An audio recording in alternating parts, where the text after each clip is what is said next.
यूं ही नहीं मिलता राही को मंजिल, एक जुनून सा दिल में जगाना पड़ता है।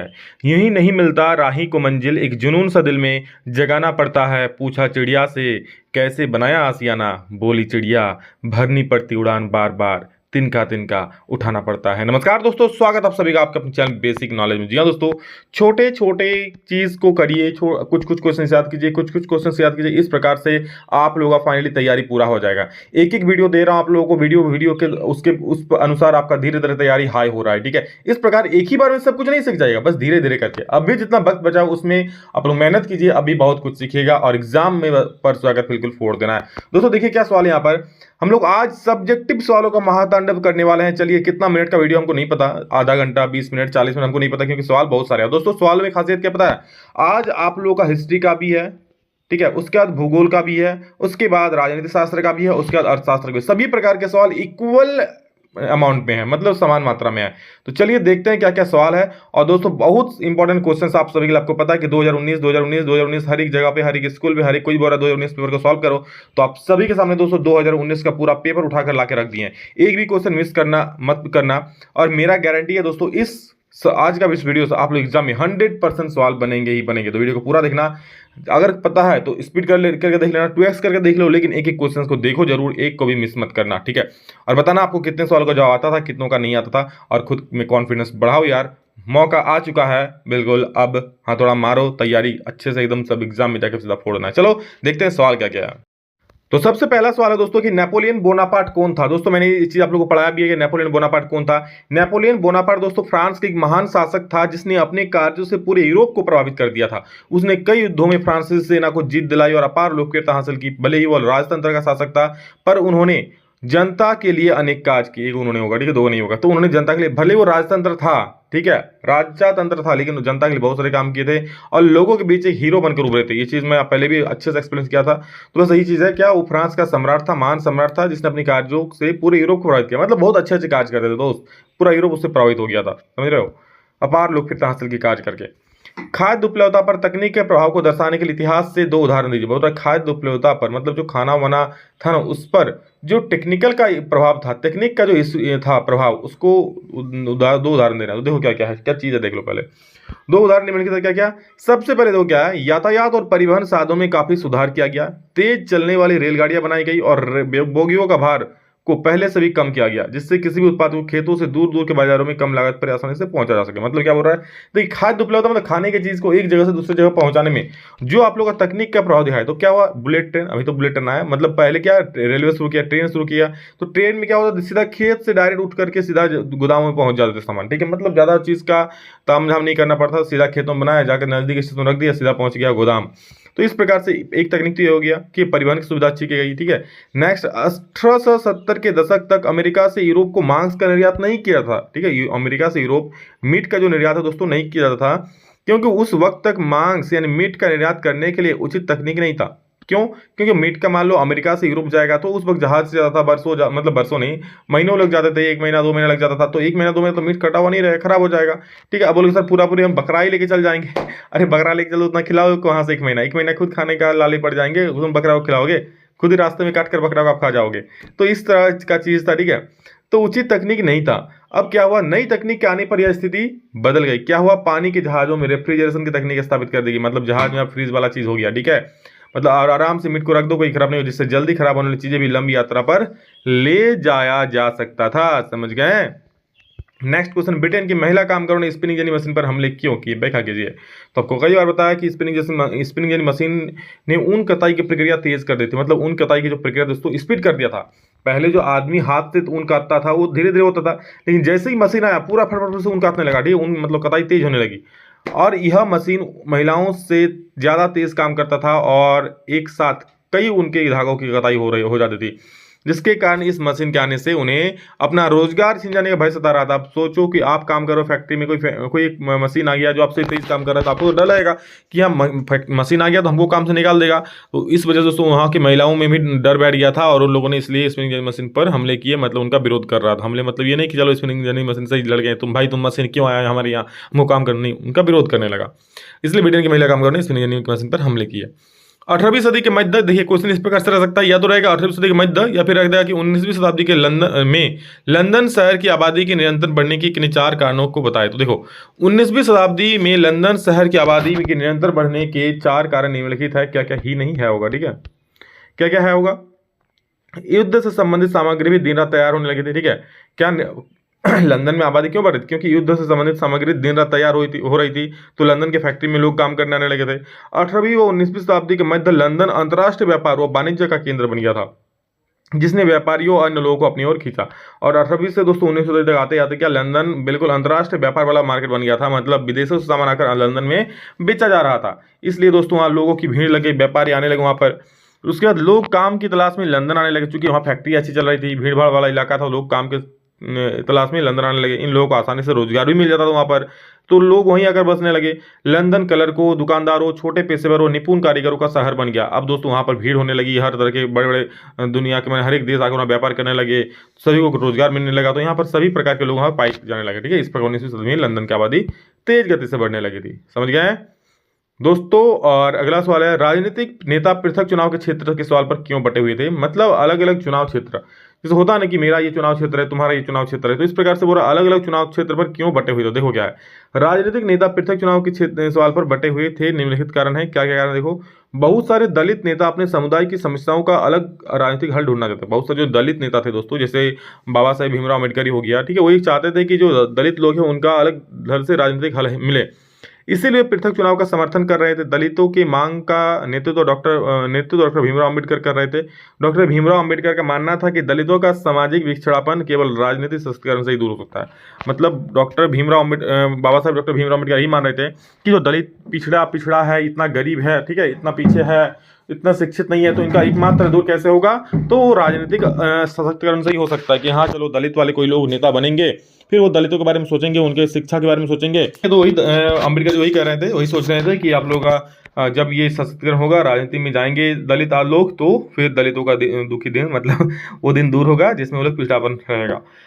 अगला है, देखिए बहुत सारे मुसलमान नेता क्या और बुद्धिजीवी भारत में अल्पसंख्यकों के रूप में मुसलमानों की हैसियत को लेकर चिंता जता रहे थे, इसलिए ये भी पृथक चुनाव समर्थन में कर रहे थे। मतलब क्या कह रहे थे कि भारत में मुसलमानों की संख्या कम है, तो मुसलमान के भी अलग चुनाव क्षेत्र होना चाहिए, उनका हैसियत को लेकर उन्हें डर था, ठीक है। लेकिन दोस्तों क्या देखो, महात्मा गांधी अलग निर्वाचन क्षेत्र के विरोध में थे, ठीक है। महात्मा गांधी नहीं चाह रहे थे कि हाँ दलितों का, मुसलमान का अलग अलग निर्वाचन क्षेत्र हो। अच्छा, अलग निर्वाचन क्षेत्र मतलब पता है, जहां पर दोस्तों दलित निर्वाचन क्षेत्र, वहां सिर्फ दलित नेता ही खड़े हो सकते हैं, कोई और नेता खड़े नहीं हो सकते। जहां पर मुसलमान क्षेत्र है, वहां सिर्फ मुस्लिम नेता ही खड़े होंगे और कोई खड़े नहीं हो सकते। तो महात्मा गांधी इसके विरोध में थे, ठीक है, इसके विरोध में इसलिए थे वो क्योंकि वो चाहते थे कि ऐसे करने से, मतलब वो ये सोचते थे कि ऐसा होने से सामाजिक एकीकरण की प्रक्रिया धीमी पड़ जाएगी और राष्ट्रीय आंदोलन कमजोर पड़ जाएगा। मतलब जो भारत का उद्देश्य था इस वक्त कि यहाँ भारत को आजाद दिलाना है, वो कमजोर पड़ जाएगा और देश का एकता के लिए खतरा पैदा हो जाएगा। तो इसलिए दोस्तों महात्मा गांधी इसके लिए आमरण अनशन पर बैठ गए थे।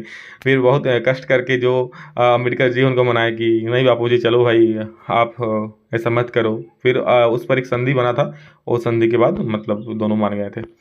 पहले विश्व युद्ध ने भारत में राष्ट्रीय आंदोलन के विकास में किस प्रकार योगदान दिया। पहला विश्व युद्ध ने दोस्तों राष्ट्रीय आंदोलन में किस प्रकार योगदान दिया। देखो पहले विश्व युद्ध ने भारत में राष्ट्रीय आंदोलन के विकास में महत्वपूर्ण योगदान दिया। क्या पहले विश्व युद्ध के बाद करों में भारी वृद्धि कर दी गई, सामानों की कीमतों में भारी वृद्धि कर दी गई, लोगों को जबरन सेना में भर्ती कराया जाने लगा, जिसके कारण सभी लोग अंग्रेज सरकार के खिलाफ आवाज उठाने लगे, ठीक है।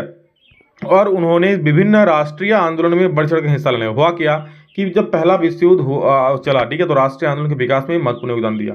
क्यों दिया, कैसे, देखो पहले विश्व युद्ध के बाद करों में भारी वृद्धि कर, जैसे पहला विश्व खत्म हुआ उसका जो टैक्स था वो बहुत बढ़ा दिया, सामानों की कीमत बहुत बढ़ गई, लोगों को जबरन सेना में भर्ती कराया जाना, क्योंकि पहले विश्व में काफी सारे सेना मारे गए थे, तो जबरन लोगों को सेना में भेजा जा रहा था। इससे क्या आम लोग, आम पब्लिक बिल्कुल आक्रोश से उठे। एक तो तुम कर बढ़ाएगा, ऊपर से हम लोग को पकड़ पकड़ के सेना में भेजेगा, इतना तेरी औकात है, ठीक है, अंग्रेज को बोलने लगा, तुम इतना हमको गुस्सा दिलाएगा।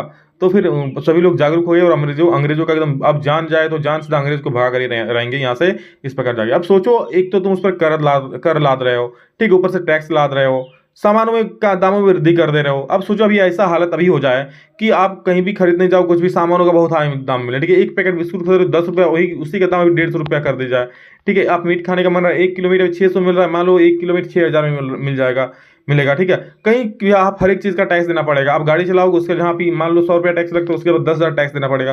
तो हर तरह से मारेगा, तो आप गुस्सा नहीं होगा मोदी के ऊपर, बिल्कुल गुस्सा हो जाओगे। तो वही चीज़ था, बिल्कुल जो भारतीय लोग गुस्सा से एकदम भर उठे और उन्होंने उनका खिलाफ आवाज उठाने लगा कि चलो भाई अब तो आप भारत को आज़ाद दिलाना ही है, क्योंकि बहुत हो गया बर्दाश्त, अब नहीं करेंगे हम बर्दाश्त, ठीक है। तो इस प्रकार भारत के राष्ट्रीय आंदोलन में महत्वपूर्ण भूमिका निभाई।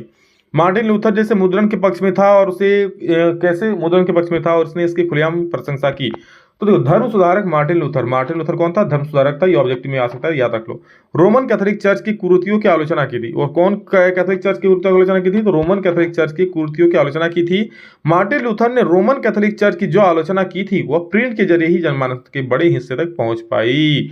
और दोस्तों, मार्टिन लूथर ने जो रोमन कैथोलिक चर्च के जो कुरीतियों का, ठीक है, वहां पर जो धर्म के बारे में वहां पर जो मतलब कुरीति फैलाई जा रही थी उनके बारे में जो चर्चा किया था, जो बताया था, तो एकमात्र मुद्रण के जरिए ही छपाई हुआ, छप गया किताब और सभी लोगों तक पहुंच गई, ठीक है। इसलिए मार्टिन लूथर मुद्रण के पक्ष में था और उसने इसकी खुलेआम प्रशंसा की। क्योंकि दोस्तों, अब सिर्फ मुंह से बोल देने से सभी लोग थोड़ी सुन जाएगा। अब जैसे मैं आप लोग पढ़ा रहा हूँ, ये कहीं ना कहीं मैंने किताबों से पढ़ा है, ठीक है। किताब नहीं होता, कहीं भी ज्ञान नहीं होता, तो मैं ही कहाँ से पढ़ता, आप लोग कहाँ से पढ़ा था? तो वो चीज़ तब, अब तो चलिए आप मोबाइल में घर बैठकर मेरा वीडियो देख रहे हो, पढ़ ले रहे हो, लेकिन तब तो ऐसा तकनीक नहीं था ना, तब छपाई होती थी। तो मार्टिन लूथर का जो चीज़ था, जो उन्होंने बताया था कैथोलिक चर्च के बारे में, जो कुरीति के बारे में बताया था, वहाँ की ये कुरीति चलता है, तो उसके बारे में छपा और काफ़ी लोगों ने किताबों में पढ़ा।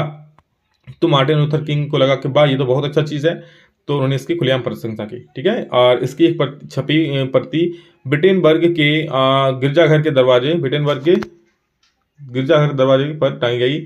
इसमें लूथर ने चर्च को शास्त्रार्थ के लिए चुनौती दी थी, ठीक है। और जब चर्च ने कहा कि तुम ऐसा क्यों कर रहे हो, तो उसने चर्च को ही चुनौती दी कि आपको अगर दम है तो आओ मेरे से दो हाथ करो। शीघ्र ही लूथर के लेख बड़ी तादाद में छापे जाने लगे, क्योंकि लूथर ने ये चीज़ बोल दिया कि हाँ, अगर मैं गलत हूँ, आओ मेरे से तुम शास्त्रार्थ करो, मेरे से बात करो, ठीक है। इस शास्त्रार्थ के लिए मतलब जो चर्च के बारे में कहा गया था कि वो सही है कि नहीं, आओ मेरे से बात करो, मैं बताऊंगा।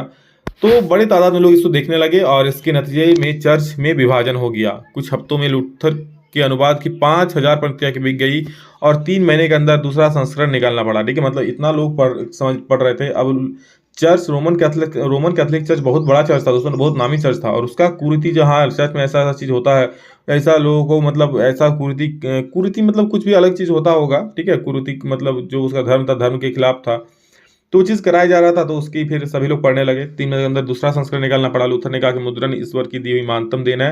ये किसने कहा था? लूथर ने कहा था। वह मुद्रण के पक्ष में था। उनका विश्वास था कि मुद्रण नए विचारों को फैलाने में मदद करती है, जिससे राष्ट्र में सुधार होता है। बिल्कुल ज्ञान मिलता है।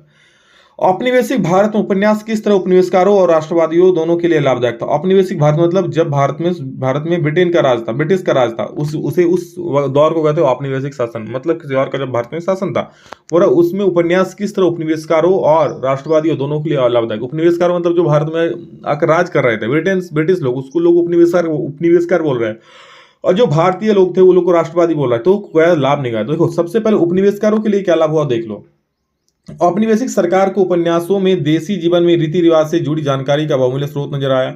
विभिन्न प्रकार के समुदायों और जातियों वाले भारतीय समाज पर शासन करने के लिए इस तरह की जानकारी उपयोगी सिद्ध हुई। अब किताबों के जरिए दोस्तों अंग्रेज भारत के रीति रिवाज के बारे में जानने लगे। हाँ चलो, ये इस जाति का ये रीति रिवाज है, इसका ये रीति रिवाज, तो इस प्रकार से उस पर कब्जा जमाने में, उन पर हक करने में और उसको क्या कामयाबी मिली। कई अंग्रेज उपन्यासकारों ने अपनी कृतियों में भारतीयों को कमजोर, विवादित तथा अयोग्य सिद्ध करने का प्रयास किया और उन्होंने यह सिद्ध करने की कोशिश की कि भारतीयों को सभ्य बनाना और उन्हें योग्य शासन उपलब्ध कराना अंग्रेजों की जिम्मेवारी है। और अंग्रेज ने यह भी छपाकर मतलब ये वायरल कर दिया कि ये भी छपा दिया कि अंग्रेज जो भारत है जो कमजोर है, उसकी कृतियाँ कमजोर है, ठीक है। भारत खुद से कुछ नहीं कर सकता है, बल्कि भारत को हम ही लोग उठा सकते हैं। भारत का सही विकास हम ही लोग के हाथों में ही है। ये चीज़ सभी को बोलवा दिया उस किताबों के जरिए। और राष्ट्रवादियों ने देखो क्या क्या किया। पत्र पत्रिकाओं में अंग्रेजी शासन की आलोचना की गई कि अंग्रेजी शासन इस प्रकार का फूट डाल रही है, लोगों के साथ इस तरह अत्याचार कर रही है। इससे आम जनता को अपने शासन की बुराइयों एवं शोषण का पता चला। कहानियों, कविताओं आदि के द्वारा भारतीय जनता में राष्ट्रवाद की भावना को जागृत करने का प्रयास किया। कहानियों के जरिए, कविताओं के जरिए भारतीय राष्ट्रवाद को भारतीय राष्ट्रवाद की जो भावना है लोगों में, उसको जागृत करने का प्रयास किया गया।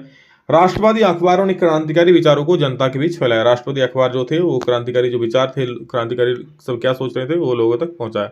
तो दोस्तों ये था हिस्ट्री आप लोग का। अब हम लोग देखेंगे भूगोल का क्या क्या क्वेश्चन है। चलिए भूगोल का देखेंगे, उसके बाद राजनीति शास्त्र का देखेंगे, उसके बाद हम लोग देखेंगे अर्थशास्त्र का। तो बिल्कुल बने रहिए वीडियो में। देखिए एक एक सवाल आप लोग मत अपने एक भी सवाल मिस नहीं कीजिएगा। जो पता है थोड़ा सा स्पीड करके देख लीजिए, जो नहीं पता है पढ़ लीजिए, अच्छे से समझ लीजिए। हर एक चीज को तो मैं समझा ही रहा हूँ। ज्वारीय ऊर्जा निम्नलिखित में से किस प्रकार का संसाधन है? दोस्तों ये पुनः पूर्ति योग्य है। किस प्रकार का है? ज्वारीय ऊर्जा को बार बार प्राप्त कर सकते हो तो पुनः पूर्ति हो जाएगा। निम्न में कौन रबी फसल है? तो दोस्तों ऑप्शन था बहुत सारा, जो चना हो जाएगा इसमें। अगला सवाल है उद्योग की अवस्थिति को प्रभावित करने वाले तीन भौतिक कारक बताएं। तीन भौतिक कारक क्या क्या है उद्योग की अवस्थिति को प्रभावित करने वाले? तो देखो तीन कारक क्या क्या है। उद्योगों की अवस्थिति को प्रभावित करने वाले तीन भौतिक कारक निम्नलिखित है। क्या क्या है? सबसे पहला कच्चा माल, दूसरा क्या है ऊर्जा, तीसरा है जलवायु। कच्चा माल में क्या है दोस्तों? देखो कि इसकी उपलब्धता किसी उद्योग को स्थापित करने में महत्वपूर्ण भूमिका निभाती है। कच्चा माल मतलब जहां कच्चा माल रहेगा, अच्छा ठीक है, ऐसा उद्योग जहां आसपास कच्चा माल रहेगा उस उद्योग से संबंधित तो वहीं पर वो उद्योग लगाया जाएगा। मान लो अगर आप टमाटर के सॉस ही बना रहे हो, ठीक है, तो जहां पर मान लो टमाटर ज्यादा उगता है तो आपको ज्यादा पड़ेगा ना सस्ता।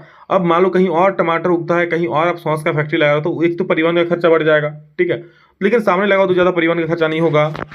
वहां पे कुशल रोजगार, कुशल श्रमिक मिल जाएंगे।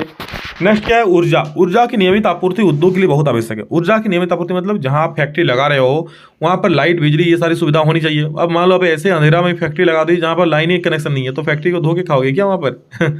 समझ रहे हो? जलवायु। जलवायु क्या है? जलवायु के अनुकूल ही उद्योग की स्थापना की जाती है। जैसे सूती वस्त्र उद्योग महाराष्ट्र, गुजरात एवं बंगाल में स्थापित होती है। जलवायु मतलब वहाँ क्लाइमेट कैसा है, वहाँ वो फैक्ट्री चलेगा कि नहीं चलेगा, वहाँ के लोगों का क्या डिमांड, वहाँ के लोगों का क्या डिमांड है, ये सब चीज़ देख करके वहाँ पर फैक्ट्री का स्थापना किया जाता है। नेक्स्ट है दोस्तों परंपरागत और गैर परंपरागत ऊर्जा स्रोतों में क्या अंतर? देखो परंपरागत और गैर परंपरागत ऊर्जा स्रोतों में निम्नलिखित अंतर है। ये तो आज सो ही आप लोगों को पता है, ठीक है, तो इसको देख लो, कोई हार्ड नहीं है। आधुनिक संदेश से प्रयोग प्रदूषण फैलता है। परंपरागत नहीं तो देख लो, मैंने ये नहीं दूसरा बताया, देख लो। परंपरागत ऊर्जा स्रोत क्या? देखो ऊर्जा के वे स्रोत जो लंबे समय से सामान्य उपयोग में लाए जा रहे हैं उन्हें परंपरागत ऊर्जा स्रोत कहते हैं। परंपरागत मतलब परंपरा जो सदा चली आई है वही परंपरा होता है ना। तो परंपरागत ऊर्जा स्रोत भी वैसा ही है जो पहले से यूज हो रहा था, जैसे गोईठा को जलाना, लकड़ी को जलाना, ठीक है, ये सारे क्या परंपरागत ऊर्जा स्रोत है। यह असीमित और समाप्त संसाधन है, इसका केवल एक ही बार उपयोग कर सकते हैं। यह अनवीकरण संसाधन है। बिल्कुल दोस्तों, इसका जो लकड़ी जलाओगे, गोईठा जलाओगे, कोयला जलाओगे, एक ही बार यूज कर सकते हो ना। एक बार कोयला जल के खाक हो गया तो फिर उसको दोबारा यूज नहीं कर सकते। और यह क्या नवीकरण जैसा होता है क्योंकि बार बार इसका प्रयोग नहीं कर सकते। इसका प्रयोग से प्रदूषण फैलता है। कोयला जलाओगे धुआं उड़ेगा, लकड़ी जलाओगे धुआं उड़ेगा, समझ रहे हो? कोयला, पेट्रोलियम, प्राकृतिक गैस आदि इसका उदाहरण है। और गैर परंपरागत देखो ठीक उसका उल्टा और कुछ नहीं, उसका उल्टा इसमें लिखे हैं, एक बार पढ़ लो। अगला सवाल है उद्योग पर्यावरण को कैसे प्रदूषित करते हैं? बोला जो उद्योग, जो फैक्ट्रियां होती है दोस्त, वो हमारे पर्यावरण को कैसे प्रदूषित करती है? देखो तीन तरीके, मतलब कि क्या तरीके से प्रदूषित कर। देखो उद्योग पर्यावरण को निम्नलिखित तरीके से प्रदूषित करते हैं। सबसे पहले वायु प्रदूषण। कैसे होता है वायु प्रदूषण? चिमनी से निकलने वाला धुआं वायु को प्रदूषित करता है। चिमनी से जो धुआं निकलता है वो क्या करता है? वायु को प्रदूषित करता है। अनचाही गैसें जैसे सल्फर डाइऑक्साइड तथा कार्बन मोनोऑक्साइड वायु प्रदूषण का मुख्य कारण है। जब दोस्तों धुआं, हानिकारक जहरीला धुआं निकलता है, उसमें सल्फर डाइऑक्साइड रहता है, कार्बन मोनोऑक्साइड रहता है, ये सारी वायु का प्रदूषण करता है। आंख भी जलने लगता है, इतना खतरनाक होता है, समझ रहे हो? जहरीली गैसों का रिसाव बहुत भयानक होता है। यह मानव स्वास्थ्य, पशुओं, पौधों और पूरे पर्यावरण पर दुष्प्रभाव डालती है, समझ रहे हो? ये दोस्तों होता है वायु प्रदूषण। मतलब पूरा वायु तो हो ही रहा है, साथ में यह मानव स्वास्थ्य, पशु, पौधों, पूरे पर्यावरण पर असर डालती है। कौन कौन सा गैस निकलता है उसमें चिमनियों में से? कार्बन डाइऑक्साइड, कार्बन मोनोऑक्साइड, जो कि आप लोग के लिए, हमारे सबके लिए हानिकारक है। अगला सवाल क्या है? अगला पॉइंट है तापीय प्रदूषण। कारखानों तथा तापघरों से गर्म जल को बिना ठंडा किए नदियों और तालाबों में छोड़ देने पर तापीय प्रदूषण होता है। जैसे आप क्या कारखानों से गर्म जल निकल रहा है, सीधे उसको नदी में डाल दे रहा है, तो नदी में क्या जो भी आप लोग उससे मतलब उस गर्म जल के संपर्क में कुछ आएगा तो मर जाएगा। तो इससे भी एक तापीय प्रदूषण हो रहा है, तक जल गर्म हो जा रहा है, समझ रहे हो? ध्वनि प्रदूषण क्या हो रहा है? कुछ उद्योगों से ध्वनि प्रदूषण भी होता है। इससे श्रवण अक्षमता ही नहीं, रक्तचाप आदि की समस्याएं भी उत्पन्न होती है। मतलब क्या ध्वनि प्रदूषण हो रहा है? इससे सिर्फ आप लोगों को सुनने की क्षमता ही नहीं, बल्कि आप लोग का बीपी भी हाई हो सकता है, प्रेशर का भी बीमारी हो सकता है। औद्योगिक तथा निर्माण कार्य, यांत्रिक जनरेटर आदि भी ध्वनि उत्पन्न करते हैं, जो ध्वनि प्रदूषण का कारण बनती है। बस हो गया। अगला सवाल है चावल की खेती के लिए आवश्यक भौगोलिक दशाओं का वर्णन करें। तो चावल की खेती के लिए देखो क्या क्या दशा है यहाँ पर, क्या क्या चीज चाहिए? एक तो 25 से 30 डिग्री तापमान का होना चाहिए। दूसरा 100 से 150 सेंटीमीटर वर्षा होनी चाहिए। तीसरा जलोढ़ और दोमट मिट्टी का होना आवश्यक। जलोढ़ और दोमट मिट्टी मतलब वो नदी किनारे लगाओ तो बहुत बढ़िया होगा। जो मिट्टी बहा कर लाई थे उसे ही तो जलोढ़ मिट्टी बोलते हैं। नदी द्वारा लाई गई, बहा कर लाई गई मिट्टी को जलोढ़ मिट्टी बोलते हैं, बचपन से पढ़ते आ रहे हैं ना। उष्ण और आर्द्र जलवायु होना चाहिए। समतल भूमि होनी चाहिए ताकि ज्यादा दिनों तक पानी इकट्ठा रहे। अगला पॉइंट है, आवश्यकता पड़ने पर सिंचाई का प्रबंध भी होना चाहिए। अगर मान लो पानी सूख रहा है तो ऐसा जगह पर होना चाहिए कि आप सिंचाई कर सको और अपनी फसल को बचा सको। अगला पॉइंट सवाल है, राजस्थान के अर्ध शुष्क क्षेत्रों में वर्षा जल संग्रहण किस प्रकार किया जाता है, व्याख्या करें। तो देखो, राजस्थान में पानी की भारी कमी होती है। एक तो दोस्तों वहाँ पानी की भारी कमी क्यों, क्योंकि वहाँ समय पर बरसात नहीं होती है। बालू वाला इलाका है ना वो, ऐसे तो रेगिस्तान वहाँ थोड़े है, वो पानी की बहुत कमी वहाँ पर, समझ रहे हो, क्योंकि वहाँ उचित वर्षा नहीं होती। इसीलिए राजस्थान में जल संरक्षण के लिए लोग भूमिगत टैंकों का प्रयोग करते थे। भूमिगत टैंक मतलब जैसे हम लोग कुआं बनाते हैं ना, लगभग उसी टाइप का। इसे मुख्य रूप से घर के आंगन बनाया जाता है। अब बोल रहे घर के आंगन में कुआं बनाएंगे क्या सर, मतलब कुआं जैसा उतना बड़ा नहीं होता था, बस छोटा छोटा भूमिगत टैंक होता था, ठीक है, मतलब मिट्टी को खोदकर बनाया जाता था। इससे मुख्य रूप से घर के आंगन में बनाया जाता था। ये भूमिगत टैंक पाइपों से जुड़े होते थे और पाइप छत से जुड़े होते थे, समझ गए। तो इस प्रकार दोस्तों जैसे पानी गिरता था सीधा पाइपों में आता, वो जाके टंकी में जमा हो जाता। तो ये चीज़ है। देखो क्या यहाँ पर क्या बोल रहा है कि पहली बरसात का पानी का उपयोग नहीं किया जाता था। जो पहला बरसात का पानी हो दोस्तों, पहली बारिश का पानी गाना है ना, तो पहला बरसात का पानी का उपयोग दोस्तों नहीं किया जाता था, बल्कि उस पानी का उपयोग पाइपों को धोने में किया जाता था। अगला आगे क्या लिखा है, राजस्थान में लोग छत पर भी वर्षा जल संग्रहण करते थे। शुष्क तथा अर्ध शुष्क क्षेत्रों में खेतों को वर्षा वाले भंडारण क्षेत्र में बदल दिया जाता था। ठीक, खेतों को वर्षा जल भंडारण मतलब खेतों को खोद करके उसमें जल इकट्ठा किया जाता था। इससे उनमें पानी भरा रहता था जो मृदा को आर्द्र बनाए रखता था। मतलब खेतों को गड्ढा नहीं करता, साइड साइड में आप लोगों को और मिट्टी शायद उठा देता और वो जल को इकट्ठा करके रखता था। इससे खेत में नमी बना रहता था। अगला सवाल परिवहन तथा संचार किस देश की जीवन रेखा तथा अर्थव्यवस्था क्यों कहे जाते हैं। परिवहन और संचार किस देश की जीवन रेखा और अर्थव्यवस्था क्यों कहे जाते हैं, समझाइए। तो देखो, परिवहन तथा संचार किस देश की जीवन रेखा और अर्थव्यवस्था कहे जाते हैं, जिसके निम्नलिखित कारण है। क्या कारण है, सबसे पहला, वस्तुओं सेवाओं लोगों को एक स्थान से दूसरे स्थान तक जाना परिवहन कहलाता है। मतलब वस्तु हो, सेवा हो, लोगो हो, एक जगह से जगह दूसरा जगह गया तो उसी क्रिया को हम लोग क्या बोलते हैं, उसे परिवहन बोलते हैं। इसके 3 प्रकार से जा सकते हो, एक जल मार्ग से जा सकते हो, एक स्थल मार्ग से जा सकते हो, जबकि और एक एयरयान वायु से जा सकते हो, ठीक है। जबकि संचार साधन जिनको प्रयोग एक स्थान से दूसरे स्थान तक संदेश भेजने के लिए किया जाता है, ठीक है। और जबकि तो वायु संचार साधन और तो ऑनलाइन हो गया ना, दोनों ही किसी देश की जीवन रेखा कहे जाते हैं, ठीक है। ये तो हो गया स्थल, जल और वायु। और संचार साधन मतलब जैसे टेलीफोनिक हो गया, संदेश भेजने के लिए, ठीक। देश के विकास की यहाँ पर क्या बोल रहा है, देश यहाँ परिवहन तथा संचार दोनों बोल रहा है। परिवहन मतलब आवाजाही और संचार मतलब जो ऑनलाइन जो होता है ना, फोन कर रहे हो, कॉल कर रहे हो, मेल भेज रहे हो, ये सारा चीज। देश के विकास की गति वस्तुओं तथा सेवाओं के उत्पादन के साथ इन्हें दूसरे स्थान तक वहाँ की सुविधा पर निर्भर करता है। उत्पादन के साथ इन्हें दूसरे स्थान तक पहुंचाना वहाँ की सुविधाओं पर निर्भर करता है। सक्षम परिवहन के साधन विकास के लिए आवश्यक है। मतलब क्या बोल रहा है कि देश के विकास की गति वस्तु तथा सेवाओं का उत्पादन क्या होता है, ये एक जगह से दूसरी जगह कैसे जाएगा, परिवहन के द्वारा ही जाएगा। अगला क्या बोल रहा है, भारत जैसा विशाल देश भाषा, सामाजिक और सांस्कृतिक भिन्नताओं के बाद भी एकता में बंधा है। क्यों, इसका कारण संचार था, परिवहन ही है। आप हर एक जगह पूरे देश घूम रहे हो तो हर एक अलग अलग देश से घूम रहे हो, सारे एक दूसरे से लोग बंधे हुए हैं, फोन कॉल में बात कर रहे हैं, ये सारा चीज हो रहा है। सक्षम और तीव्र गति, 4 में देखिए, सक्षम और तीव्र गति वाले परिवहन से आज संसारिक बड़े गांव में परिवर्तित हो गया। बोल रहा है क्या, सक्षम और तीव्र गति वाले परिवहन से, मतलब अब तो बुलेट ट्रेन भी आ गया मोदी जी का, चाहोगे तो 2 घंटा में कहाँ से कहाँ पहुंच जाओगे। तो ये चीज के कारण दोस्तों पूरा संसार एक गांव बन गया है, जब मन तब जा सकते हो, ठीक है। पहले यहाँ से दिल्ली जाने में कितना टाइम लगता था, बाइक से कार से जाओगे, लेकिन अब हवाई में अड्डा में चढ़ो सीधा पहुंच जाओगे तुरंत, समझ लो। तो ये चीज है, परिवहन का विकास संचार साधनों के विकास की सहायता से ही संभव हो सका है। अगला है, आपातकाल युद्ध आदि के समय इन साधनों का महत्व और भी बढ़ जाता है। देश की रक्षा सेनाओं की सहायता हथियारों, गोला बारूद तथा क्या रसद, इसको छोड़ दे, क्या पता नहीं क्या दिया लिखा है, ठीक है। पहुंचाने का काम काफी सरल हो जाता है, मतलब एक जगह से दूसरी जगह तक पहुंचाने का काम काफी सरल हो जाता है। दोस्तों अब हम लोग देखेंगे राजनीति शास्त्र। चलिए राजनीति शास्त्र को फटाफट से देख लेते हैं। चलो राजनीति शास्त्र देखते हैं। अब राजनीति में कुछ राजनीति सीखते हैं, ठीक।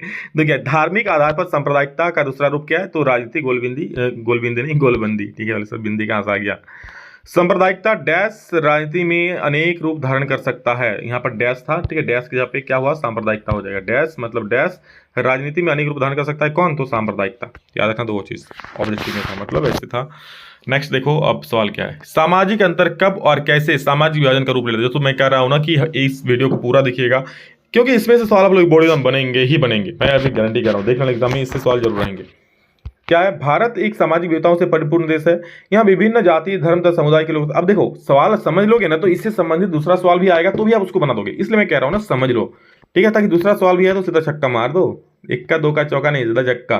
भारत एक सामाजिक विविधताओं से परिपूर्ण देश है। बिल्कुल, भारत में कई जाति के लोग, कई धर्मों के लोग रहते हैं, कई कास्ट के लोग रहते हैं, अलग अलग जाति के लोग रहते हैं। यहाँ विभिन्न जाति, धर्म तथा समुदाय के लोग रहते हैं। प्रत्येक व्यक्ति की अपनी शारीरिक क्षमता, समानता, रंग रूप अलग अलग है। बिल्कुल सही बात है। सभी का व्यवसाय भी अलग अलग है। पढ़ाई के विषय, खेल या सांस्कृतिक गतिविधियां सभी अलग अलग होती है भारत में, ठीक है। कोई कोई अलग विषय पढ़ रहा है, किसी को साइंस अच्छा लगता है, किसी को आर्ट्स अच्छा लगता है, किसी को कॉमर्स अच्छा लगता है, ठीक है। आपको क्या अच्छा लगता है? चलो देखो, ठीक है। तो ये चीज़ है। खेल भी अलग है, सांस्कृतिक गतिविधियां भी अलग है। कहीं दुर्गा पूजा मनाया जाता है, कहीं पर ईद मनाया जाता है, कहीं पर मोहर्रम मनाया जाता है, कहीं पर बैसाखी मनाया जाता है। ये सारी चीजें, हर एक मतलब बहुत विविधताएं हैं भारत में, समझ रहे हो। इन्हीं सामाजिक विद्रोह के कारण क्या बोल रहा है यहाँ देखो, क्या बोल रहा है कि इनका चुनाव लोगों की अपनी पसंद पर निर्भर करता है। इनका चुनाव लोग क्या अपनी पसंद से करते हैं, और इन्हीं सामाजिक विद्रोह के कारण सामाजिक समूह बनते हैं, ठीक है। जब इनमें मनमुटाव हो जाता है, ठीक है, एक का दूसरे से, देखते हो ना कि कई कई बार मनमुटाव हो जाता है। इन्हीं सामाजिक विद्रोह के कारण सामाजिक असमानताएं विद्रोह का इन्हीं सामाजिक असमानता के कारण सामाजिक समूह बनते हैं। जब सामाजिक असमानता विद्रोह का रूप लेती है तो सामाजिक विभाजन हो जाता है, ठीक है। फिर अलग अलग समाज में रहने लगते हैं लोग। ये चीज़ है। सत्ता की साझेदारी क्यों आवश्यक है, पर देखो बुरा स्पष्ट करे। चलो स्पष्ट करो, सत्ता की साझेदारी आवश्यक है क्यों? 5 कारण निम्नलिखित, 5 कारण दे दिया। देखो, विभिन्न सामाजिक समूह के बीच टकराव का अंदेशा कम होता है। सत्ता की साझेदारी मतलब क्या होगा? अब हर एक लोग को, मतलब जो भी चाहेगा वो जाकर सत्ता में भाग ले सकता है। आप भी चाहो तो आप भी नेता बन सकते हो, बिल्कुल सही बात है। सत्ता में कोई भी जा सकता है ना। आप जाकर किसी पार्टी से जुड़ो, बहुत अच्छा काम करो, धीरे विधायक बनोगे, विधायक कर सीधे संसद बनोगे, संसद जीतोगे कई बार, सीधे पीएम बन जाओगे कई बार, मतलब कई बार सांसद जीतने के बाद पीएम बन जाओगे। अच्छा अपना छवि रखना। तो ये क्या, ये सत्ता में साझेदारी पर ही संभव हो सकता है ना। ऐसा कोई ये थोड़ी है कि हाँ आपको भाग नहीं ले देंगे। तो सत्ता के साझेदारी है, हर किसी को सत्ता में भाग लेने का अधिकार है। हर कोई जाकर राजनीतिक दलों से जुड़ सकता है। तो ये चीज है। राजनीतिक व्यवस्था के अस्थायित्व के लिए अच्छा है। और ये क्या, राजनीतिक व्यवस्था के अस्थायित्व के लिए अच्छा है। सत्ता की साझेदारी लोकतंत्र की आत्मा होती है। सत्ता की साझेदारी, दोस्तों याद रखना, ये पॉइंट बहुत अच्छा है कि सत्ता की साझेदारी लोकतंत्र नहीं, तंत्र की आत्मा होती है। लोकतंत्र का मतलब होता है कि जो लोग इस शासन व्यवस्था के अंतर्गत उनके बीच सत्ता को बांटा जाए। मतलब क्या होता है कि जो लोग इस शासन व्यवस्था में हैं उनके बीच सत्ता को बांटा जाए।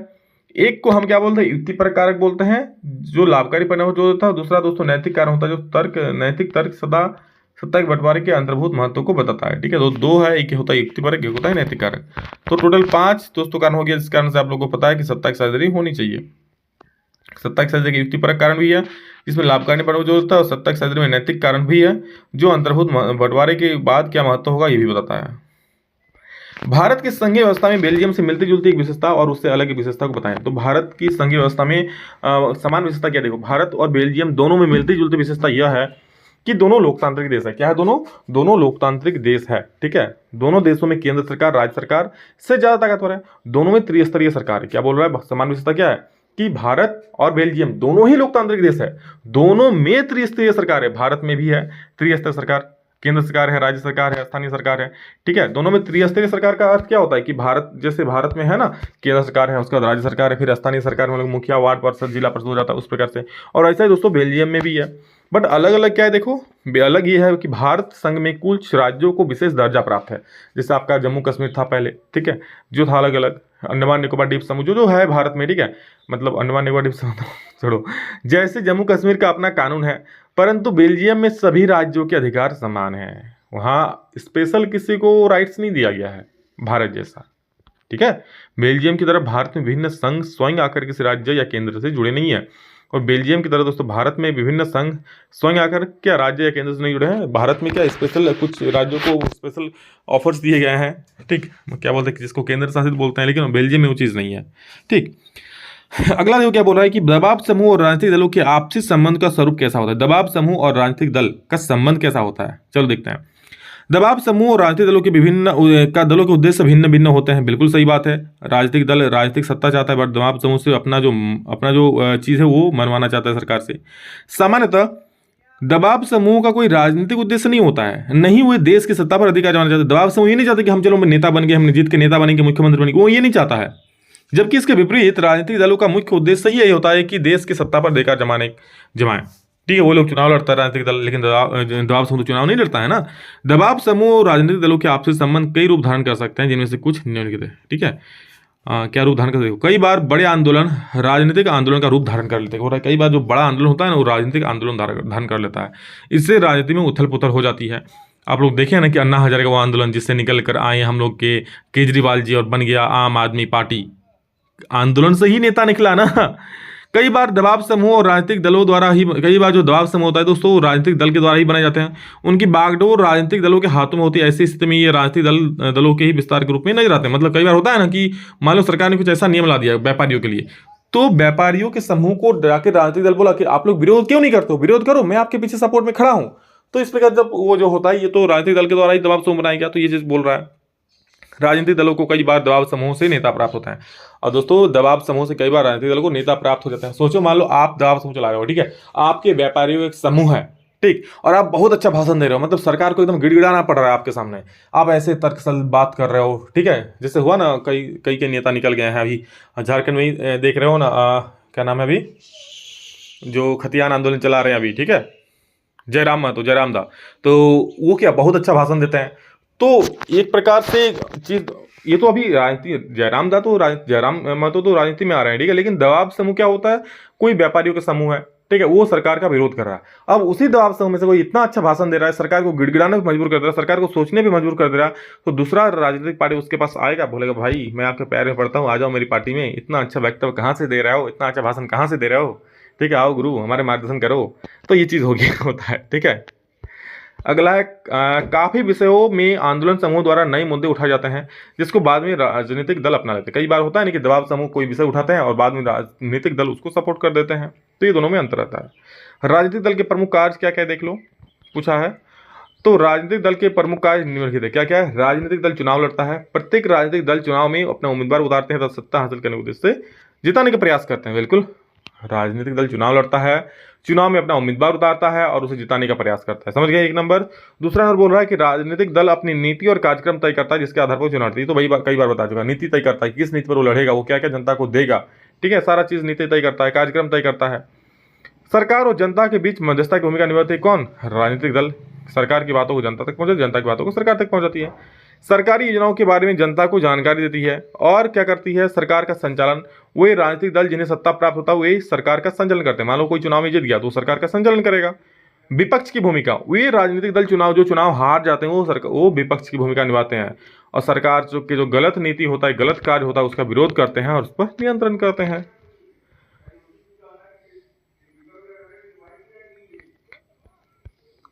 अगला सवाल देखो, लोकतंत्र किन स्थितियों में सामाजिक विविधताओं को संभालता है? तो उनके बीच सामंजस्य बैठाता है। लोकतंत्र किन स्थितियों में सामाजिक विविधता को संभालता है और उनके बीच सामंजस्य बैठाता है। देखो क्या क्या है। और या फिर ये भी सवाल रह सकता है कि लोकतंत्र किस प्रकार सामाजिक विविधताओं में सामंजस्य स्थापित करता है। तो दोनों का जवाब देखो कि होगा लोकतंत्र निम्नलिखित प्रकार सामाजिक विविधताओं में सामंजस्य स्थापित करता है। क्या क्या? लोकतंत्र में सभी को समान अधिकार, मतलब सवाल समझ में आया आप लोगों को? बोल रहा है कि लोकतंत्र किन स्थितियों में सामाजिक विविधताओं को संभालता है, मतलब जो समाज में विभिन्न तरह के लोग, धर्म, जाति, सोच के लोग रहते हैं उसके बीच सामंजस्य कैसे बिठाता है, मेन यही सवाल है। ठीक है, तो देखो किस प्रकार से करता है। लोकतंत्र में सभी को समान अधिकार प्राप्त है। बिल्कुल, हर एक आदमी चाहे कोई भी हो, गरीब से गरीब, अमीर से अमीर, हर एक को सिर्फ एक ही वोट देने का अधिकार है। ठीक है, मतलब सभी को बराबर अधिकार है। इनमें अमीर और गरीब दोनों को वोट का समान मूल्य है, इसमें कोई भेदभाव नहीं है। ठीक है, अब एक वोट एक चुनाव, एक वोट ही कहलाएगा। ये नहीं कि चलो भाई अमीर वोट दे रहा है, इतना बड़ा आदमी अनिल अंबानी वोट दे रहा है, उसका एक वोट 1000 वोट के बराबर कहलाएगा। नहीं भाई साहब, नहीं। एक अमीर का वोट और एक गरीब का वोट, दोनों का वोट बराबर होता है। ठीक है, नहीं तो हम गरीब लोग कहाँ जाएंगे, हम उस लोग कहाँ जाएंगे। ठीक है, सब लोग अनिल अंबानी लोग वोट दे देगा, फिर तो बल्ले बल्ले उन लोगों का। लोकतंत्र में पुरुष व महिलाओं को बराबर के अधिकार प्रदान किए गए हैं। पुरुषों को समान ही महिलाओं को भी अपना व्यवसाय चुनने का पूरा अधिकार है। बिल्कुल, लोकतंत्र में सभी को बराबर अधिकार है। जितना अधिकार पुरुषों का उतना ही अधिकार महिलाओं को भी है। लोकतंत्र में अल्पसंख्यकों और बहुसंख्यकों का समान महत्व है। लोकतंत्र में क्या अल्पसंख्यक और बहुसंख्यक सभी का समान महत्व है। दोनों ही एक दूसरे की भावनाओं का आदर करते हैं। दोनों क्या करते हैं? एक दूसरे की भावना का आदर करते हैं। अल्पसंख्यक मतलब क्या? जो कम जाति के, जैसे मुसलमान लोग हमारे देश में अल्पसंख्यक है, ठीक है, हिंदू लोग बहुसंख्यक है, तो दोनों का समान महत्व है। किसी को छोटा बड़ा नहीं बनाता है, दोनों भाई भाई के साथ रहते हैं, दोनों ही एक दूसरे की भावनाओं का आदर करते हैं। ठीक है, लोकतंत्र में किसी के साथ जाति और धर्म के आधार पर भेदभाव नहीं किया जाता, बिल्कुल भी नहीं किया जाता है। सामाजिक समूह ऐसा थोड़े कि भाई तुम दूसरी जाति के हैं तुम्हें वोट देने का अधिकार नहीं मिलेगा, तुम दूसरा जाति के तुम्हें वोट देने का अधिकार नहीं मिलेगा, ऐसा थोड़े है।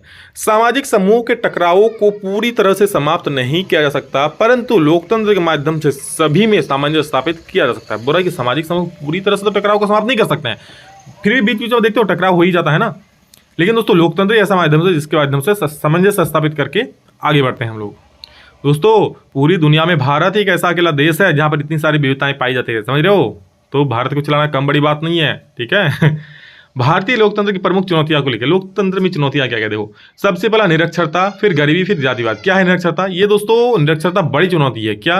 निरक्षर लोग अपने मत का सही प्रयोग नहीं कर पाते हैं। वो अपने, मान लो कोई उसको 10,000 दिया, अपना वोट दे दिया, पूरे गांव का वोट उसको दे दिया। अब दोस्तों जो 10,000 दे के उस गांव का वोट लिया और मान लो वो जीत गया, तो 10,000 दिया, उसका 20,000 वो वसूल भी कर लेगा। कोई गांव का आदमी काम करवाने जाएगा ना, बोलेगा ये निकालो पैसा। तो ये चीज़ होता है, ठीक है। तो निरक्षरता बिल्कुल नहीं, पैसा के बदले तो वोट कभी भी नहीं देना चाहिए, ये चीज़ है। तो ये कौन, शिक्षित लोग नहीं करते, जो अशिक्षित तो ये लोग करते हैं ना। गरीबी, लोकतंत्र के सामने गरीबी सबसे बड़ी चुनौती है, क्योंकि एक गरीब व्यक्ति अपने वोट के अधिकार की परवाह नहीं करता। उन्हें सिर्फ भोजन चाहिए होता है। समझ लो, गरीब है, उनको अपने वोट का क्या महत्व। वो बोलेगा ले लो मेरा वोट भाई, ले लो, लेकिन मुझे खाना तो दो। समझ लो, इस प्रकार कई गरीबों का फायदा उठाकर उसके वोट का दुरुपयोग कर सकता है, ठीक है। उसको खाना खिला देगा, कुछ अच्छा पैसा दे देगा और उसका वोट खरीद लेगा, जाके दूसरे को वोट दिलवा देगा। जातिवाद, लोकतंत्र के सामने जातिवाद भी एक प्रमुख चुनौती है, क्योंकि भारत में जाति को देखकर वोट किया था। बिल्कुल आप लोग भी देखे होंगे ना कि सेम जाति के आदमी सेम जाति के ही वोट देंगे, ठीक है। दूसरी जाति को वोट नहीं देंगे, भाई मेरे जाति का है, काम करे ना करे हम वोट देंगे। लेकिन ऐसा नहीं देखना चाहिए, जो काम करेगा वोट उसे ही देना चाहिए। कई बार निम्न जाति के लोग को वोट बैंक के रूप में इस्तेमाल किया जाता है, ठीक है। भ्रष्टाचार, भ्रष्टाचार भी लोकतंत्र के सामने एक बड़ी चुनौती है। यहाँ पर सरकारी संस्थाओं के साथ साथ सत्ता में स्थित बड़े बड़े नेताओं पर भी भ्रष्टाचार के आरोप लगते हैं। समझ रहे हो, बड़े बड़े सरकारी अफसर, तो सरकारी संस्थाओं पर तो भ्रष्टाचार के आरोप लगते नहीं है, बड़े बड़े नेता पर भी भ्रष्टाचार के आरोप लग जाते हैं। कई कई तो यहाँ पर चारा खा के एकदम पचा लेते हैं। समझ रहे हो, कई कई भ्रष्टाचार होता है भारत में, एक दो नहीं भाई। मधु कोड़ा देखे थे किस प्रकार भ्रष्टाचार, करोड़ों रुपये का भ्रष्टाचार कर दिए थे, ठीक है। राजनीतिक अपराधीकरण, कई बार नेता चुनाव जीतने के लिए आपराधिक नृत्य भी करते हैं, जो लोकतंत्र के लिए सामने एक बड़ी चुनौती है। राजनीतिक अपराधीकरण मतलब कई बार दोस्तों वो चुनाव जीतने के लिए किसी को मार भी डालते हैं, समझ रहे हो। तो ये बहुत बड़ा चुनौती है। अब दोस्तों देखेंगे अर्थशास्त्र यानी इकोनॉमिक्स। यहाँ तक हम लोग का दोस्तों हिस्ट्री, भूगोल और राजनीति शास्त्र यानी कि पॉलिटी खत्म होता है। अब पढ़ेंगे अर्थशास्त्र यानी इकोनॉमिक्स। चलिए इसको देखेंगे। एक सवाल मिस मत करना, हर एक को शेयर जरूर करना ताकि सभी को इसका फायदा मिल सके। अगला देखो, धार्मिकता का विषय विकास के लिए क्यों महत्वपूर्ण है। धार्मिकता से अभिप्राय है सतत पोषणीय विकास। धार्मिकता मतलब दोस्तों होता है ना कि विकास तो हो, लेकिन सिर्फ अपना वर्तमान का विकास नहीं, विकास इस कंडीशन के साथ होना चाहिए कि हमारी जो भावी पीढ़ी आएगी उसको भी बराबर का विकास होगा। मान लो आप कोयला को जला करके, कोयला को बेच करके आर्थिक फायदा कर रहे हो, लेकिन वही तो कोयला खत्म हो रहा है ना, ठीक है। कोयला को जला रहे हो, खत्म हो रहा है, तो ये सतत पोषणीय विकास नहीं, ये धार्मिकता का विषय नहीं है। धार्मिकता से अभिप्राय है सतत पोषणीय विकास, अर्थात ऐसा विकास जो वर्तमान पीढ़ी तक ही सीमित न रहे बल्कि आगे आने वाली पीढ़ी को भी मिले। वैज्ञानिकों का कहना है कि हम संसाधनों का जैसे प्रयोग कर रहे हैं, उसे लगता है कि संसाधन शीघ्र ही समाप्त हो जाएंगे। तो जैसे हम लोग संसाधन का प्रयोग कर रहे हैं, हम लोग तो भविष्य में आने वाली पीढ़ी को ध्यान में नहीं रख रहे हैं। तो ये धार्मिकता का विषय नहीं है, ये सतत पोषणीय विकास नहीं है। सतत पोषणीय विकास, धार्मिकता का विषय ये है कि हाँ, हम अपना तो वर्तमान का तो लाभ कर ही रहे हैं, साथ में जो आने वाली पीढ़ी है उनके बारे में सोच करके हम लोग विकास करें, ठीक है।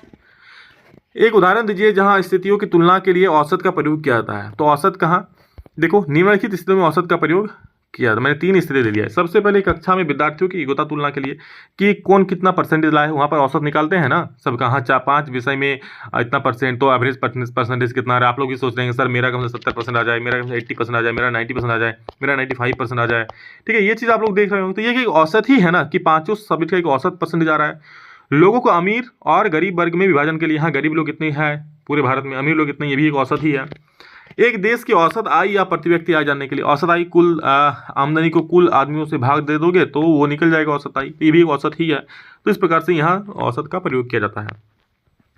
जब दोनों पक्ष एक दूसरे से चीजें खरीदने और बेचने पर सहमति रखते हैं उसे क्या कहा जाता है। तो उसे दोस्तों वस्तु विनिमय मतलब दोहरा संयोग कहते हैं। देखो क्या है, मुद्रा के प्रचलन से पहले लोग आपस में वस्तुओं का लेन देन के द्वारा वस्तु खरीदते और बेचते थे, जिससे बहुत कठिनाई आती थी। मतलब क्या, वस्तु का लेन देन, आपको चाहिए क्या, आटा, और आपको चाहिए आटा, दूसरा कोई है उसको चाहिए चावल, तो आप क्या करोगे, जाकर आटा उससे ले लोगे, चावल उसको दे दोगे। ये हो गया वस्तु विनिमय प्रणाली। लेकिन दोस्तों क्या हुआ, मुद्रा के आने बाद ये चीज़ नहीं रही। वस्तु विनिमय प्रणाली में जब दोनों पक्ष एक ही समय में एक दूसरे से चीज़ें खरीदने और बेचने पर सहमति रखते हो तो इसे आवश्यकताओं का दोहरा संयोग कहते हैं। मतलब दोनों को एक दूसरे की चीज़ की जरूरत है। तो वही चीज़ प्रश्न पूछा है कि जब दोनों पक्ष एक दूसरे से चीज़ें खरीदने और बेचने की सहमति रखते हैं उसे क्या कहा जाता है। तो उसे दोहरा संयोग कहते हैं, ठीक है। संयोग के बदले संयोग मिला है, मौका मिला है भैया, मौका ले लो, चावल के बदले आटा ले लो, तो दोहरा संयोग बोलता है, इसे याद रखना। अगला सवाल है, भारत में केंद्र सरकार की तरफ से करेंसी नोट कौन जारी करता है। तो भारतीय रिजर्व बैंक जारी करते हैं, जानते ही होंगे। नेक्स्ट क्वेश्चन बहुत इंपॉर्टेंट दोस्तों, ध्यान से देखो। उपभोक्ता सुरक्षा अधिनियम 1986 के निर्माण की जरूरत क्यों पड़ी? तो बाजार में उपभोक्ता का शोषण से बाजार में उपभोक्ता को शोषण से बचाने के लिए कोई कानून व्यवस्था उपलब्ध नहीं थी। ठीक है, मतलब मन माना दाम बेचा जा रहा है, जिसका जितना प्राइस बेचा जा रहा है, ठीक है, उपभोक्ताओं को कोई चिंता नहीं था। लंबे समय तक उपभोक्ताओं का शोषण उत्पादकों तथा विक्रेताओं द्वारा किया जाता रहा। मतलब अब कोई भी प्राइस में सामान बेच रहा है, कोई 2 रुपए का चीज उसको 10 रुपए में बेच रहा है, ऐसा कोई कंडीशन ही नहीं, कोई रूल ही नहीं है सरकार के द्वारा। तो इस शोषण से उपभोक्ताओं को बचाने के लिए सरकार पर उपभोक्ता आंदोलन के द्वारा दबाव डाला गया कि भाई साहब सरकार जी जागो, उठो, कोई तो नियम लाओ कि भारत के उपभोक्ताओं का संरक्षण हो सके, इस प्रकार से उसको लूटा खसोटा ना जाए। यह बृहत स्तर पर भी उपभोक्ताओं के हितों के खिलाफ और अनुचित व्यवसाय शैली को सुधारने के लिए व्यावसायिक कंपनियों और सरकार दोनों पर दबाव डालने में सफल हुआ। और ये जो आंदोलन हुआ, उपभोक्ता आंदोलन, इसमें व्यावसायिक कंपनी जो कंपनी था उस पर भी और सरकार पर भी दबाव डालने में सफल हुआ। और फाइनली दोस्तों 1986 में भारत सरकार ने एक बड़ा कदम उठाया और यह उपभोक्ता सुरक्षा अधिनियम 1986 का कानून बनाया था, और जिसे कोपरा के नाम से COPRA याद रखना। ये पूछ सकते हैं कोपरा कब हुआ, तो 1986 में। नेक्स्ट क्वेश्चन देखो, तृतीयक क्षेत्र अन्य क्षेत्र से कैसे अलग है, उदाहरण देकर सहित वर्णन कर। दोस्तों सिर्फ 3 चीज, तृतीयक वाला देख लो, अन्य क्षेत्र अपने याद हो जाएंगे। मशीन की जरूरत नहीं पड़ती है तृतीयक क्षेत्र में, क्या मशीन की जरूरत नहीं पड़ती, जबकि अन्य क्षेत्र में देखो क्या है, अन्य क्षेत्र में यहाँ पर कहाँ अन्य क्षेत्र, हाँ अन्य क्षेत्र यहीं है। मशीन की जरूरत पड़ती है, इसमें नहीं पड़ती, इसमें पड़ती है। इस सेक्टर में श्रमिकों की मानसिक क्षमता की अधिक जरूरत पड़ती है, और जबकि इसमें देखो इस क्षेत्र में श्रमिकों को शारीरिक परिश्रम की अधिक जरूरत पड़ती है। किसमें, अन्य क्षेत्र में। जैसे आपका प्राथमिक क्षेत्र हो गया, द्वितीय क्षेत्र हो गया, प्राथमिक क्षेत्र कृषि हो गया, द्वितीय क्षेत्र में विनिर्माण उद्योग जो फैक्ट्री में काम करता है। लेकिन तृतीय क्षेत्र में क्या, जैसे आप बैंक में काम करो, लैपटॉप में काम करो, मैं आप लोग को पढ़ा रहा हूँ, ठीक है, कहीं बस चल रहा है, कहीं होटल्स है, यहाँ पर ये सब तृतीय क्षेत्र है। किसी भी भौतिक वस्तु का निर्माण नहीं होता है तृतीय क्षेत्र में, क्या कोई वस्तु का निर्माण नहीं होता है, जैसे डिजाइनर, सेफ, शिक्षक, ये सारे वकील जो है, ये तृतीय क्षेत्र उदाहरण है। और दोस्तों जबकि आप लोग अन्य क्षेत्र में देखो, इसमें भौतिक वस्तु का निर्माण होता है, जैसे क्या है, मिस्त्री हो गया, बढ़ई हो गया, राजमिस्त्री हो गया आदि।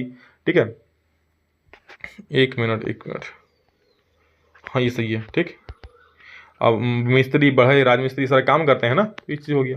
भारतीय रिजर्व बैंक अन्य बैंकों की गतिविधियों पर किस तरह से नजर रखता है, यह जरूरी क्यों है? देखो, भारतीय रिजर्व बैंक अन्य बैंकों की गतिविधियों पर नजर रखता है क्योंकि हर एक बैंक को जमा पूंजी एक न्यूनतम नगद अपने पास रखनी पड़ती है। ठीक है, भारतीय बैंक क्या करता है, रिजर्व बैंक जो जितना जमा किए उसका कुछ परसेंट अपने पास रखता है। कितना परसेंट रखता है, मैंने आपको पहले ही बताया, 15% रखता है।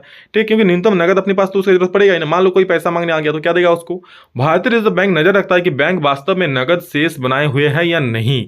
मतलब भारतीय बैंक ये देखता है कि हाँ चलो भाई, जो मेरा रूल है 15% रखने का, हर एक बैंक इतना तो रख रहा है ना, क्या सभी को नहीं दे दे रहे हैं, तो बैंक फिर क्या बोलते हैं, कंगाली हालत पहुंच जाएगा। इस तरह रिजर्व बैंक इस पर भी नजर रखता है कि बैंक केवल लाभ अर्जित करने वाली इकाइयों और व्यापारियों को ही तो ऋण उपलब्ध नहीं करा रही है, बल्कि छोटे किसानों, छोटे उद्योगपतियों, छोटे कर्जदार इत्यादि को भी ऋण उपलब्ध करा रही है। ठीक है, प्रत्येक बैंक को, भारतीय रिजर्व बैंक को यह लिखित हम बताना पड़ता है, क्या बताना पड़ता है कि कितना ऋण दे रहे हैं और उस पर ब्याज कितना है। अतः हम कह सकते हैं कि भारतीय रिजर्व बैंक अन्य बैंकों के कामों पर नजर रखता है। मतलब जो बैंक ऋण दे रहा है ना, सिर्फ भारतीय रिजर्व बैंक देखेगा कि क्या तुम सिर्फ बड़ी बड़ी कंपनी को, अंबानी अडानी को ही तो ऋण नहीं दे रहे हैं ना, तुम छोटे किसान, गरीब वर्ग को भी ऋण तो दे रहे हो ना। सारा चीज उसको दिखाना पड़ता है, ठीक है, बैंक को। तो ये चीज इस प्रकार भारतीय रिजर्व बैंक उस पर नजर रखता है। भारत सरकार द्वारा विदेश व्यापार एवं विदेशी निवेश पर अवरोधक लगाने के क्या कारण थे, इन अवरोधकों को सरकार क्यों हटाना चाहती थी? मतलब भारत सरकार द्वारा जो विदेश निवेश पर व्यापार अवरोध लगाए थे, मतलब व्यापार पर रोक लगा दिया था। व्यापार अवरोधक मतलब व्यापार पर रोक, जो विदेशी से व्यापार होगा वो रोक, तो उसको क्या कारण थे और उसको सरकार क्यों हटाना चाहती थी, उसी नियम को सरकार क्यों हटाना चाहती थी? देखो, भारत सरकार द्वारा विदेश व्यापार एवं विदेश निवेश पर अवरोधक लगाने के निम्न कारण थे। क्या? प्रतिस्पर्धा से भारत के नव उद्योग बंद हो सकते थे। अब सोचो, बाहर से भी सामान आ रहे हैं हमारे देश में, बाहर के सामान को अगर सस्ते दाम में बेच रहा है तो भारत की फैक्ट्री या छोटे मोटे जो उद्योग थे वो उससे सामना नहीं कर पाएगा, तो ये भारतीय उद्योग को उससे लॉस होता। तो इसलिए दोस्तों वहां पर भारत क्या व्यापार उद्योग लगा दिया था। ऐसा इसलिए किया गया था कि विदेशी स्पर्धा से देश के उत्पादकों को संरक्षण प्रदान किया सके। मतलब विदेशी स्पर्धा से अब देखो, व्यापार अवरोधक हटा दिया गया, तो अब भारत में क्या विदेशी वही आकर व्यापार करने लगेंगे। भारत से सस्ता दाम में अगर दे दें तो भारत का लोगों का चीज क्यों खरीदेगा। जैसे अभी देख रहे हो, चाइना अभी एकदम से कम दाम में बेच रहा है सामान, तो इस प्रकार से होता, तो फिर यहाँ के जो उद्योगपति है आगे नहीं बढ़ पाते। ऐसे में यह उचित समझा गया कि केवल उन्हीं वस्तुओं का आयात किया जाए जिनके बिना काम चलना कठिन है और जो बिल्कुल अनिवार्य है, जैसे उर्वरक, पेट्रोलियम आदि। तो ऐसे में भारत सरकार ने क्या फैसला किया कि हम उसी वस्तु का आयात करेंगे जो जिनके बिना काम चलना बिल्कुल मतलब काम चल ही नहीं सकता है, ठीक है। जैसे पेट्रोलियम हो गया, उर्वरक हो गया, इन चीज़ों का हम आयात करेंगे और बाकी बहुत सारी चीज़ों पर व्यापार अवरोधक लगा दिया गया, मतलब उन चीज़ों के आयात पर रोक लगा दिया। और भारत के कम उद्योगपति को बोलो तुम बेचो जितना बेचना है, अपने आप को स्ट्रांग करो। लेकिन दोस्तों एक ऐसा भी मौका आया जब भारत की फैक्ट्री भी आगे बढ़ने लगे, वो भी स्ट्रांग हो गए, तब भारत ने सोचा कि सरकार ने सोचा अब इसको हटा देने से ही अच्छा रहेगा। तो इन अवरोधों को सरकार हटाना चाहती है, 9 नंबर नहीं होगा, ठीक है। इन अवरोधों को सरकार निम्नलिखित कारणों से हटा देना चाहती थी। क्या? इस प्रतिस्पर्धा के कारण भारतीय उत्पादक अपने माल में सुधार करने का प्रयत्न करेंगे ताकि उनका माल विदेशों में एक बड़ी मात्रा में बिक सके। अब देखो क्या हुआ था, जब भारत सरकार ने अवरोधक लगा दिया, मतलब विदेश से अपना माल भारत नहीं आ सकता, तो भारतीय कंपनी इसका फायदा क्या उठाने लगे कि क्वालिटी को ही नहीं बढ़ाया, ठीक है। भारत के एकदम जुगाड़ आदमी है, क्वालिटी को ही नहीं बढ़ाया, उसी क्वालिटी को उसी दाम पर बेच रहा है, कम क्वालिटी को। अब दोस्तों सरकार सोच रहा है ऐसा चलेगा तो फिर गड़बड़ हो जाएगा। तब उन्होंने सोचा कि नहीं, व्यापार अवरोध को हटाना चाहिए ताकि विदेशी कंपनी आए और तब पता चले हाँ क्या होता है कंपटीशन। एक स्वच्छ प्रतिस्पर्धा चीजों की गुणवत्ता बढ़ाने में सहायक सिद्ध होता है। बिल्कुल सही बात है। सोचो एक गांव में एक दुकान है तो वो तो अपना मनमाना रेट लेगा, वहीं अगर 2-3 दुकान और आसपास खुल जाए तो बिल्कुल अब एक दूसरे से कंपटीशन रहेगा, नहीं मैं कम दाम में बेचूंगा, तो इससे उचित दाम से कोई लॉस में तो नहीं बेचेगा, लेकिन हाँ एक उचित दाम में बेचेगा। भारतीय सरकार ने सोचा कि यह वह समय आ गया है जब भारतीय उद्योगपति प्रतिस्पर्धा का मुकाबला करने में सक्षम हो चुके हैं।